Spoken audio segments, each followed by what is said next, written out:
Alright friends, today we're continuing with our story, The Magic Treehouse, book number 1, Dinosaurs Before Dark. Chapter 3, Where is Here? Jack opened his eyes. Sunlight slanted through the window. The tree's house was still high up in a tree, but it wasn't the same tree. Where are we? Said Annie. She and Jack looked out the window. The pterodon was soaring through the sky. The ground was covered with ferns and tall grass. There was a winding stream and a sloping hill and volcanoes in the distance. I don't know where we are, said Jack. The pterodon glided down the base of the tree and it landed on the ground and stood very still. So what just happened to us? Said Annie. Well, said Jack, I was looking at the picture of the book and you said, wow, I wish we could go to the time of the pterodon, said Annie. Yeah, and then we saw the pterodon in the Frog Creek woods, said Jack. Yeah, and then the wind got loud and the treehouse started spinning, said Annie. And we landed here, said Jack. And we landed here, said Annie. So that means, said Jack. That means what? Said Annie. I don't know, said Jack. He shook his head. None of this can even be real. Annie looked out the window again. But he's real, she said. He's very real.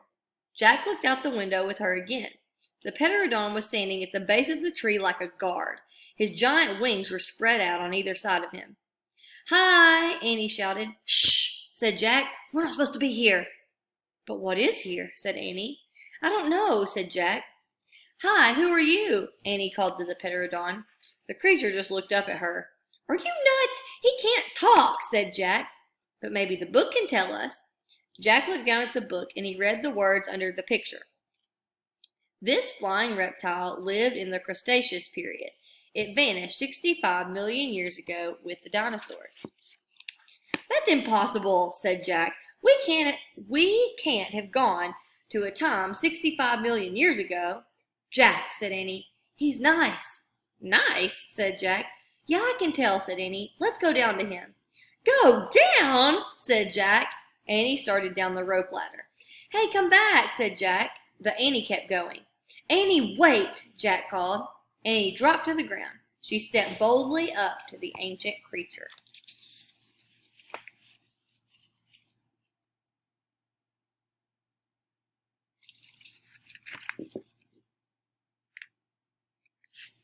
Chapter 4, Henry. Jack gasped as Annie reached out her hand towards the pterodon. Oh no, he thought. Annie was always trying to make friends with animals, but this was going too far. Don't get close to him, Annie, Jack shouted.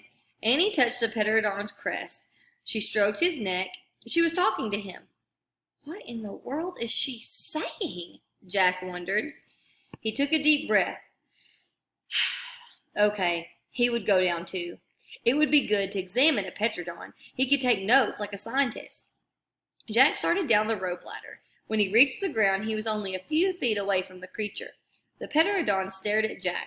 His eyes were bright and alert. He's soft, Jack, said Annie. He feels like Henry. Jack snorted.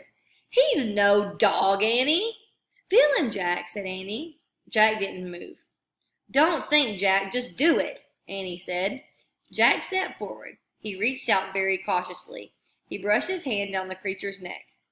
Interesting, Jack thought. A thin layer of fuzz covered the pterodon's skin.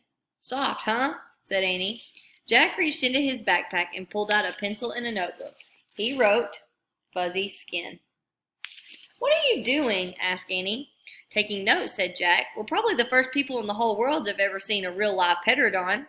Jack looked at the pterodon again, and its bony crest on top of its head was longer than Jack's arm.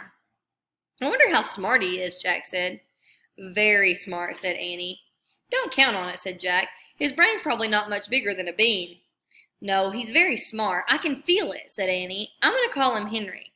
Jack wrote in his notebook, small brain, question mark. And there's the picture.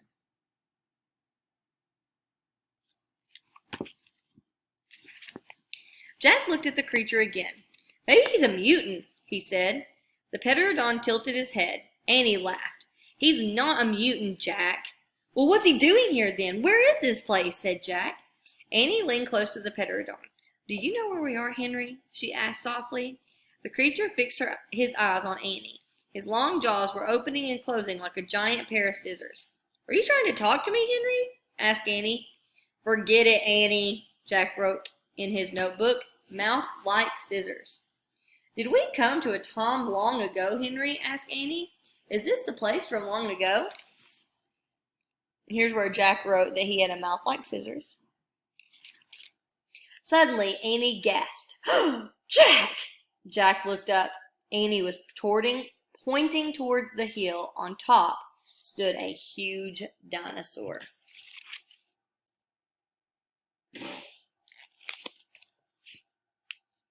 And that is the end of chapter 4.